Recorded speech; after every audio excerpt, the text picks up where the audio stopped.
बिस्मिल्लाहिर्रहमानिर्रहीम। अस्सलाम वालेकुम स्टूडेंट्स। आज हमने परसों यहाँ तक पढ़ा था नेचर ऑफ सल्यूट और नेचर ऑफ सॉल्वेंट का हमने सॉलिबिलिटी के साथ लिंक डिस्कस किया था कि नेचर ऑफ सल्यूट जो होता है और नेचर ऑफ सॉल्वेंट मतलब कि अगर हम सल्यूट सेम रखें और सॉल्वेंट चेंज करें तब भी आपके पास सॉलिबिलिटी जो है वो चेंज होगी, डिफरेंट होगी।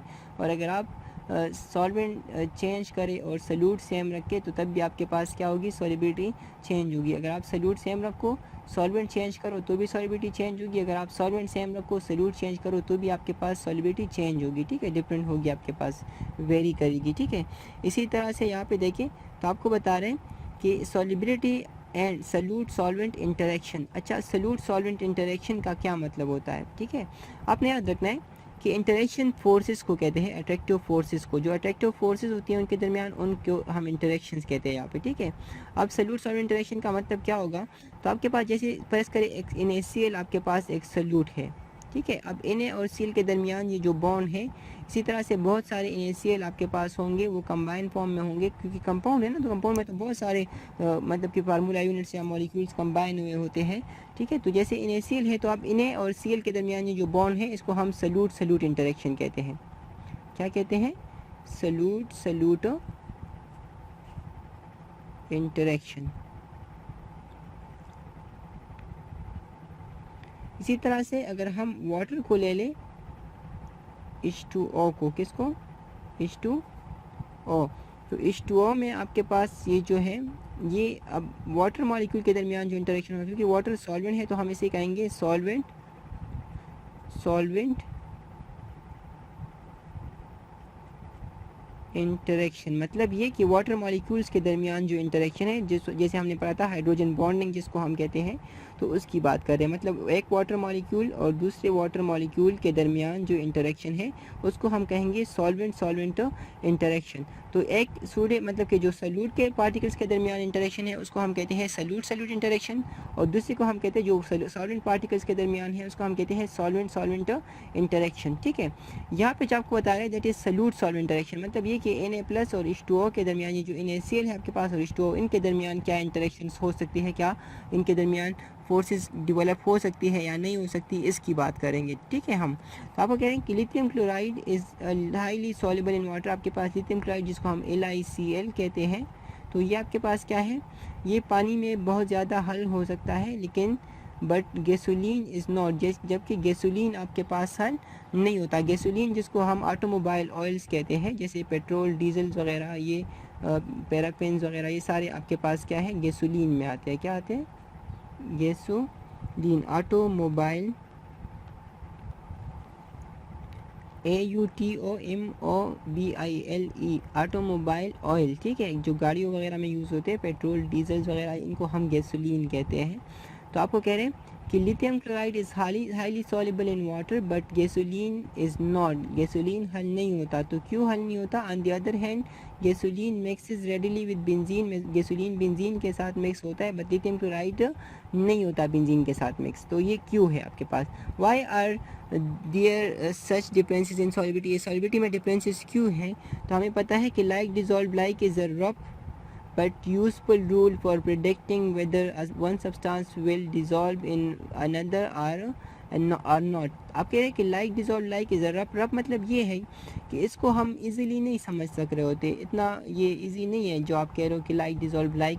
तो इसमें बहुत सारे फैक्टर्स आपने देखने होते हैं कि वो फैक्टर्स सेम है या नहीं है। तो अगर वो सेम है तो तभी आपके पास वो हल होंगे, अगर नहीं है वो तो फिर हल नहीं होंगे। ठीक है, इसी तरह से आपको कह रहे हैं, लेकिन ये बहुत अहम होता है अगर आपको ये समझ आ जाए कि लाइक डिजॉल्व लाइक मतलब कि एक जैसी चीज़ें जो है वो आपके पास एक जैसी चीज़ों में हल होगी, तो इससे आप प्रेडिक्ट कर सकते हो, पेशेंटगोई कर सकते हो कि एक सब्सटेंस किसी दूसरे सब्सटेंस में हल होगा या नहीं होगा आपके पास। ठीक है, जैसे कि यहाँ पे देखिए तो dissolving अयानिक compound in polar solvent में क्या हम बताएंगे। तो आपको कह रहे हैं कि अयानिक सब्सटेंसेस को अगर आपने पोलर सॉल्यूशन बनाने हो, पोलर सॉल्वेंट में आपने हल करना हो, ठीक है, ये सॉल्वेंट है आपके पास। ठीक है, ionic substances in polar solvent, तो अगर आपने आयनिक कंपाउंड्स को पोलर सॉल्वेंट में हल करना तो आप क्या करोगे, जैसे कि polarity of water molecule plays an important role in the formation of solutions of ionic compound in water. जितनी भी आयनिक कंपाउंड है जिसका हम सोल्यूशन अगर पानी में बनाना चाहते हैं तो पानी की जो पोलरिटी है उसकी बहुत अहमियत है इसमें।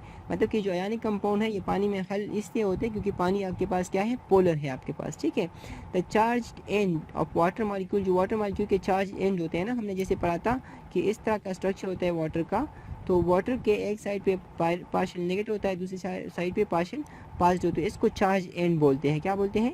Charge and. डाइपोल जैसे में पढ़ा था, डाइपोल या अपोजिटली चार्ज पोल्स भी एंड को कहते हैं ना। तो dipole water is a polar molecule, that means कि इसके दो चार्ज एंड्स होंगे, ठीक है।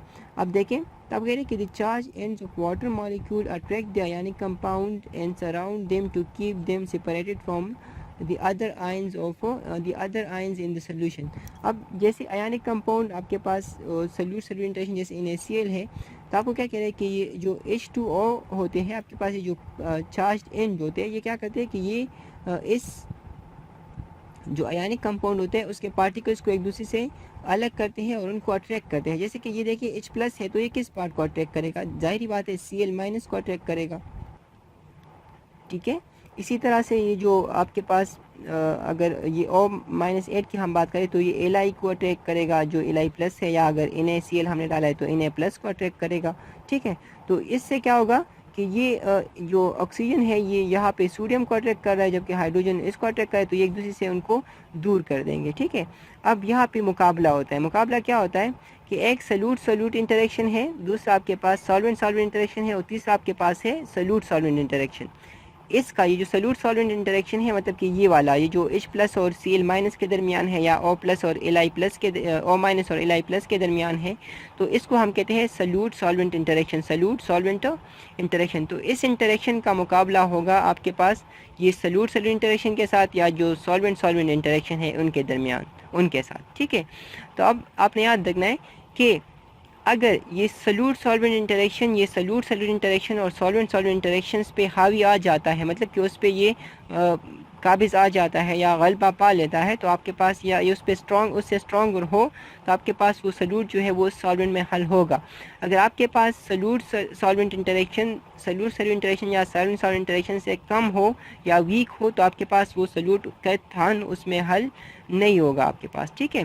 For example, we add a few crystals of lithium chloride into a beaker of water. हमने पानी में लिथियम क्लोराइड डाला, तो the water molecules come into contact. पानी उस लिथियम क्लोराइड के साथ कंबाइन होगा, लिथियम अलग हो जाएगा, Li+ अलग हो जाएगा, Cl- अलग हो जाएगा। फिर Li+ को आपके पास क्या करेंगे कि उसको जो ऑक्सीजन पार्ट है वाटर मॉलिक्यूल का, जो नेगेटिव पोल है वो अट्रैक्ट करेगा, जबकि जो Cl- है उसको वाटर मॉलिक्यूल का जो पॉजिटिव एंड है, मतलब कि H+ जो पार्शियल प्लस चार्ज है वो उसको अट्रैक्ट करेगा। The water molecules come into contact with lithium and chlorine ion.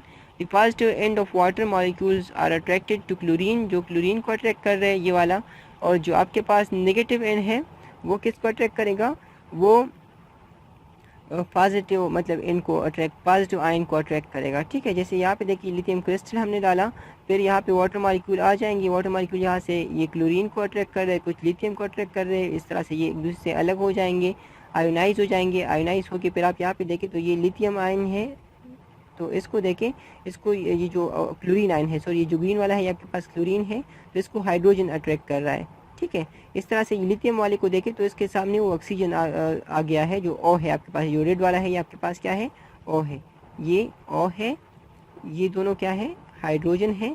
इस तरह से इसमें ये जो ग्रीन वाला है ये आपके पास क्लोरीन है, ये जो आपके पास पर्पल सा है ये आपके पास क्या है, लिथियम है।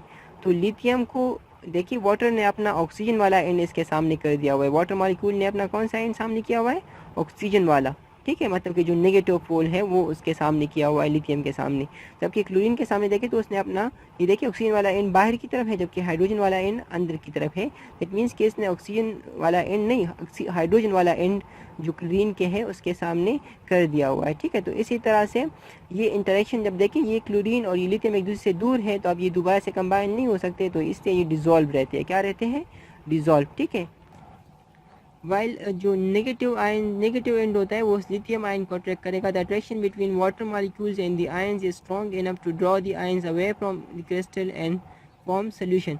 अब अगर ये क्रिस्टल के दरमियान जो सल्यूट पार्टिकल्स के दरमियान सल्यूट इंटरेक्शन है उससे, क्योंकि ये इंटरेक्शन जो आपके पास सल्यूट और सॉल्वेंट के दरमियान इंटरेक्शन है, वाटर मॉलिक्यूल और आयंस के दरमियान इंटरेक्शन है, ये स्ट्रॉन्ग इनफ है. इस वजह से ये क्या करेगा, ये उस क्रिस्टल से उन आयंस को अलहदा कर लेगा और आपके पास सोल्यूशन बना लेगा. ठीक है.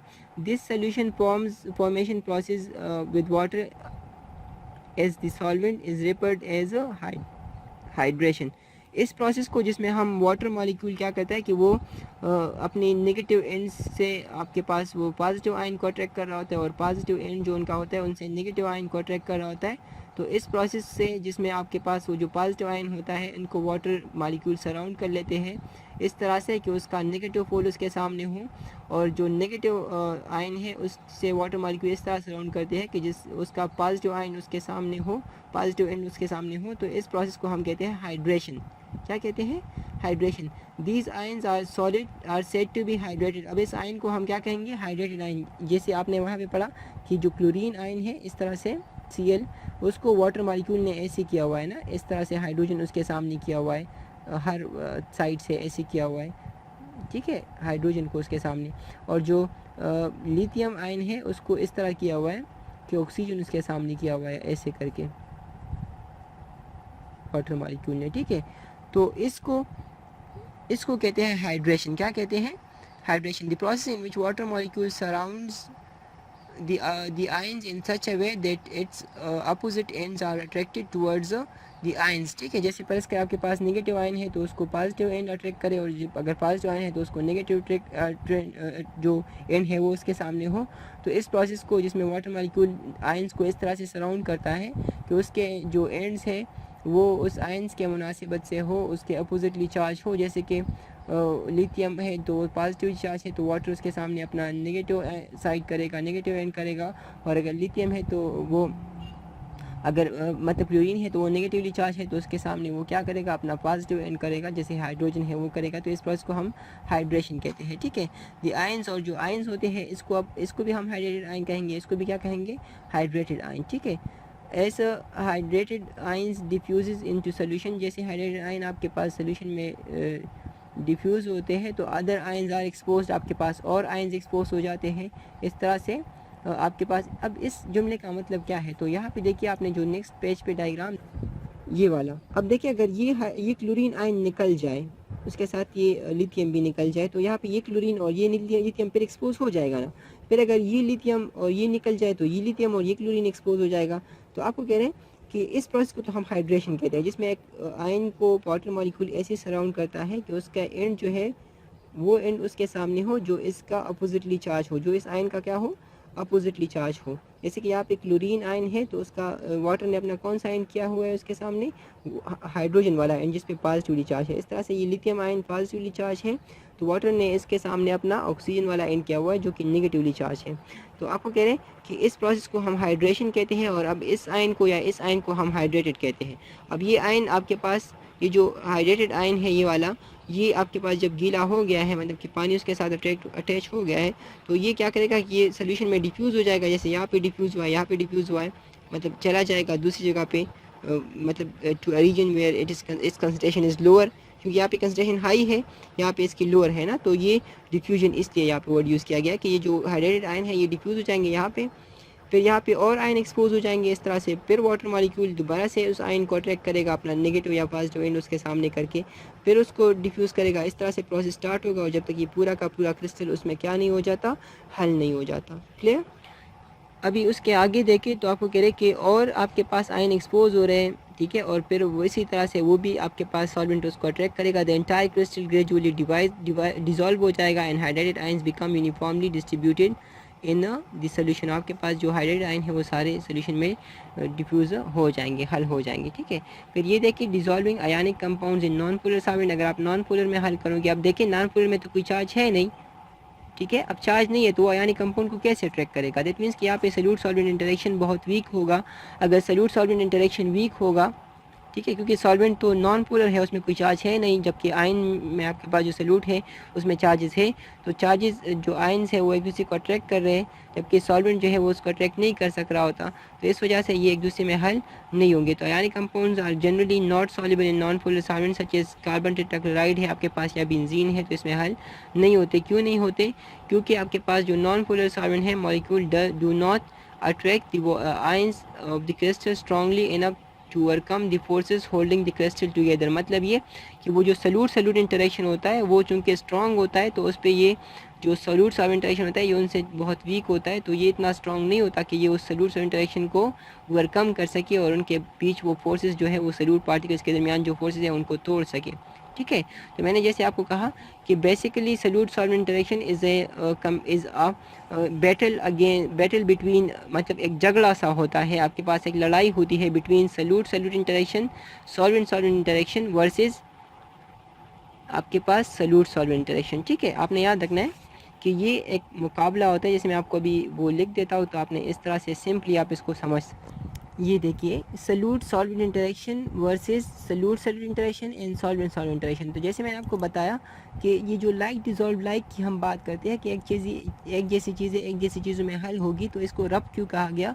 तो ये इसलिए क्योंकि बेसिकली ये एक मुकाबला होता है आपके पास किसके दरमियान, सल्यूट सॉल्वेंट इंटरेक्शन और सल्यूट सल्वेंट इंटरेक्शन और सॉल्वेंट सॉल्वेंट इंटरेक्शन, मतलब कि इन दोनों का मुकाबला इससे होता है। अगर ये वाला इन दोनों इंटरेक्शंस पे गालिब आ जाता है या इस पे विन कर जाता है, अगर ये विन करता है तो डिसोल्यूशन अकर होगा, अगर ये विन करता है तो क्या कर होगा, डिसोल्यूशन, मतलब कि वो हल होगा वो चीज़ उसमें। ठीक है, और अगर ये विन करते हैं तो फिर आपके पास वो क्या होगा, वो इनसॉल्युबल होगा, वो फिर हल नहीं होगा। ठीक है, जैसे ही आपने अभी पढ़ा कि आपके अगर आयनिक कंपाउंड है उसको हम पोलर में डालते हैं, चूंकि आयनिक कंपाउंड पे भी चार्जेस होते हैं, पोलर में भी चार्जेस होते हैं, तो वो चार्जेस एक दूसरे को अट्रैक्ट करते हैं। फिर अगर वो चार्जेस इतने स्ट्रांगली अट्रैक्ट कर रहे हो, अगर सॉल्वेंट के पार्टिकल्स चूँकि ज़्यादा होते हैं तो वो उस आयन को ज़्यादा अट्रैक्ट करेंगे, तो उससे क्या होगा कि उस आयन के दरमियान जो अट्रैक्टिव फोर्स जो उनको जो क्रिस्टल में अट्रैक्ट कर रहा होता है, क्रिस्टल में होल्ड कर रहा होता है, रख रहा होता है, तो वो टूट जाएगा। अब टूटेगा तो आपके पास वो हल हो जाएगा। अगर आपके पास सॉल्वेंट जो है वो नॉन पोलर है, उसमें कोई चार्जेस ही नहीं है, तो वो सल्यूट जो फोर्सेस आपके पास सल्यूट पार्टिकल्स को अट्रैक्ट कर एक दूसरे के साथ रख रहे होते हैं, तो वो उन फोर्सेस को ओवरकम नहीं कर पाएगा, उनको उन पे गालिब नहीं आ सकेगा, उन पे अगर वो ज़्यादा नहीं आ सक रहा, उन पे विन नहीं कर रहा उनके अगेंस्ट, तो फिर वो क्या होगा, वो चीज़ उसमें हल नहीं होगी। तो इस वजह से हम कहते हैं कि आयनिक कंपाउंड जो होते हैं वो नॉन पोलर सॉल्वेंट्स में हल नहीं होते।